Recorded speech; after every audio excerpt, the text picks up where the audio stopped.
ये आकाशवाणी गोरखपुर है। अब आप सोनी निगम से क्षेत्रीय समाचार सुनिए। विधानमंडल का संक्षिप्त मानसून सत्र आज राजधानी लखनऊ में शुरू हुआ। सत्र के दौरान कोविड-19 से संबंधित सभी सावधानियां बरती गई हैं।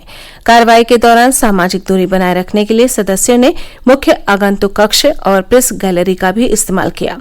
सभी विधायकों और विधान परिषद सदस्यों तथा कर्मचारियों का कोविड-19 परीक्षण किया जा चुका है।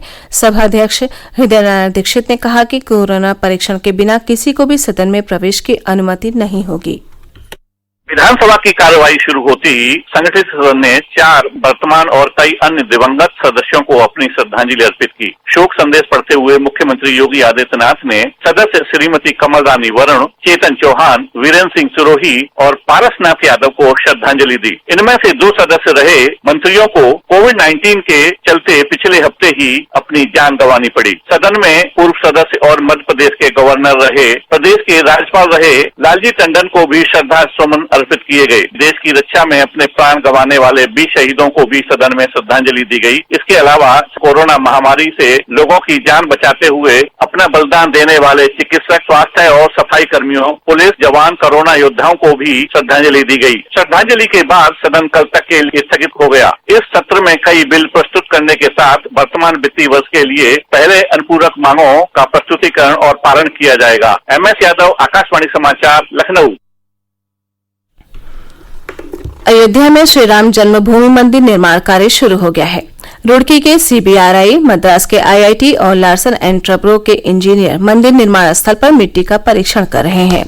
कई ट्वीट के माध्यम से श्री राम जन्मभूमि तीर्थ क्षेत्र ट्रस्ट ने कहा है कि मंदिर निर्माण का कार्य 36 से 40 माह में पूरा होगा। मंदिर निर्माण के लिए प्राचीन भारत की परंपरागत निर्माण तकनीकों का प्रयोग किया जाएगा। इसे भूकंप, तूफान और अन्य प्राकृतिक आपदाओं से सुरक्षित रखने के अनुकूल बनाया जाएगा। मंदिर निर्माण में लोहे का प्रयोग नहीं होगा। पत्थरों को जोड़ने के लिए तांबे की प्लेटों का इस्तेमाल होगा। पूरे मंदिर के लिए इस तरह की 10,000 प्लेट इस्तेमाल होंगी। ट्रस्ट ने राम भक्तों से इन प्लेटों को दान करने की अपील की है। दानकर्ता इन ताम्र पत्रों पर परिवार के सदस्यों के नाम, स्थान और अन्य विवरण दर्ज करवा सकते हैं। ट्रस्ट ने कहा है कि ये ताम्र पत्र न केवल देश की एकता का प्रतीक होंगे, बल्कि मंदिर निर्माण में संपूर्ण देश के योगदान को भी प्रदर्शित करेंगे। प्रधानमंत्री नरेंद्र मोदी ने 5 अगस्त को अयोध्या में भव्य राम मंदिर की आधारशिला रखी थी और वहां भूमि पूजन किया था।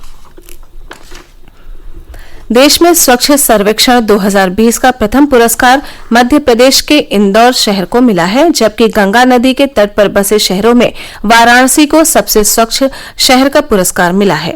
शहरी विकास मंत्री हरदीप सिंह पुरी ने ये पुरस्कार प्रदान किए। इस अवसर पर उन्होंने कहा कि स्वच्छ सर्वेक्षण 2020 में शहरों में विभिन्न नवाचार देखने को मिले। उन्होंने कहा कि स्वच्छता और कूड़ा प्रबंधन के लिए नगरीय क्षेत्रों में बहुत से नए प्रयोग किए गए। इस वर्ष लगभग 1,87,00,000 नागरिकों ने 4,242 शहरों, 62 छावनी बोर्डों और गंगा तट पर बसे 92 शहरों में किए गए सर्वेक्षण में हिस्सा लिया। ये सर्वेक्षण 28 दिन में पूरा हुआ। देश में कोविड रोगियों के स्वस्थ होने की दर बढ़कर 74% हो गई है। सरकार द्वारा संक्रमण से निपटने के लिए समय पर किए गए त्वरित उपायों के कारण अब तक करीब 21 लाख मरीज संक्रमण से मुक्त हो चुके हैं।